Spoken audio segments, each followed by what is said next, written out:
Hello everyone, কেমন আছো সবাই? আমার নতুন একটা ভিডিওতে তোমাদের সবাইকে ওয়েলকাম। তো এই যে ভিডিওটা দেখছো, এই ভিডিওটা গত 3 মাস আগের ভিডিও, যখন আমরা সবাই গ্রামে গেছিলাম, মানে আমাদের গ্রামের বাড়িতে গেছিলাম সুন্দরবনে। তো ওখানে আমাদের একটা মানসিক ছিল, একটা নয় দুটো মানসিক ছিল, একটা কালী পুজোর মানসিক, একটা শীতলা মায়ের পুজোর মানসিক। তো সেই পুজোর ভিডিও এটা হচ্ছে শীতলা মায়ের পুজো। তো এখানে আমরা সবাই মিলে গেছিলাম কাঠাম কাটতে। কাঠাম তোমরা জানো কিনা জানি না, আমাদের এদিকে বলে কাঠাম কাটা।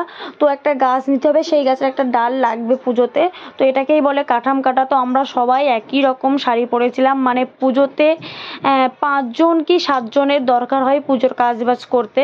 তো আমাদের বাড়ি থেকে মানে সবাইকে একই রকম শাড়ি আমরা দিয়েছিলাম। তো সবাই একই রকম শাড়ি পরে আমরা গেছিলাম কাঠাম কাটতে। আর দেখো বাবা কিন্তু গাছের ডালটা কাটলো।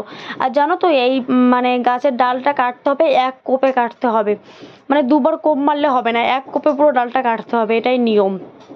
তারপরে কাটাম কাটার পরে ওই ডালটার ছাল ছাড়িয়ে তার উপরে তোমার কি বলে সিঁদুর আর সর্ষের তেল মাখাতে হবে, ভালোভাবে পুরোটা মাখাতে হবে। মাখিয়ে তারপরে ওটা পুজোর ওখানে নিয়ে যেতে হবে। আবার জানো তো কাঠাম কাটতে গেলে না ঢাক ঢোল পিটিয়ে তারপরে মানে ঢাক ঢোল বাজিয়ে কাঠাম কাটতে হয়। এমনি এমনি যে তুমি শুধু শুধু যাবে এটা কিন্তু হবে না, মানে এমন নিয়ম আছে আর কি। তো সকালে উঠে আমরা সবাই চান করে একই রকম শাড়ি পরে গেছিলাম কাঠাম কাটতে। আমাদের কাঠাম কাটা হয়ে গেছে, আর বাবা এটা মাথায় করে এখন নিয়ে যাচ্ছে। আর পিছনে আছে আমার মামা শ্বশুর, বড় মামা শ্বশুর। তো ওনাদেরও কালী পুজোর মানসিক আছে, একই দিনে হবে, মানে আমাদের পুজোটা তোমার সকালে হবে আর ওনাদের পুজোটা রাত্রে হবে, কালী পুজোটা। তো দেখো সবাই এখন আমরা যাচ্ছি বাড়ির দিকে। আর এটা যেখানে পুজো হবে ওইখানেই রাখা হবে, ঠাকুরের পাশেই রাখা হবে। আর পুজো তো হয়ে গেছে, আমাদের 3 মাস হয়ে গেছে, আমরা দিল্লি চলে এসেছি। তো তোমাদের সাথে কিছুই শেয়ার করা হয়নি, একটা শর্ট ভিডিও আমি ছেড়েছিলাম ইউটিউবে। তো কিছুই তোমাদের সাথে জানানো হয়নি, কিছুই শেয়ার করা হয়নি, আসলে তখন একদমই টাইম পাইনি। জানো তো বাড়ির পুজো হলে কতটা ব্যস্ত থাকতে হয়। তো দেখো ঠাকুরমশাই চলে এসেছে, আর ঠাকুরমশাই থানের ওপরটা না ওইভাবে আবির দিয়ে ডিজাইন করছে। তারপরে কাঠামটা রেখে আমরা যাচ্ছি জল ছাপতে, নদীতে যাব। তো আমার মাথায় আছে বরণডালা, ওর ভিতরে যা যা জিনিস দরকার হয় তাই তাই আছে, আর একটা কলসি নিতে হবে।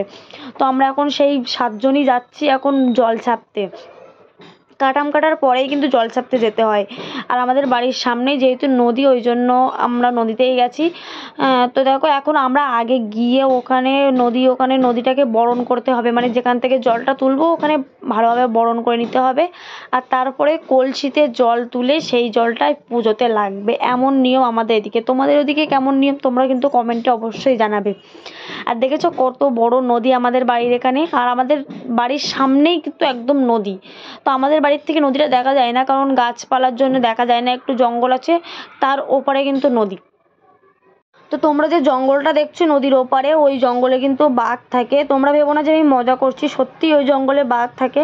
আর যে নদীটা কিন্তু কুমিরও দেখা গেছে অনেকবার, কুমির সত্যিই থাকে ওখানে। আর তোমরা দেখেছো শীতলা মায়ের ঠাকুর। তো শীতলা মায়ের পুজোটা মানে আমার শাশুড়ি মা মানসিক করেছিল, আমাদের গায়ে না হাম বার হয়েছিল, আমাদের দুজনের গায়ে, তোমার দাদা ভাই আর আমার। তো ভালো হচ্ছিল না, সেই জন্য মানসিক করেছিল যে তাড়াতাড়ি ভালো হয়ে গেলে পুজো দেবে।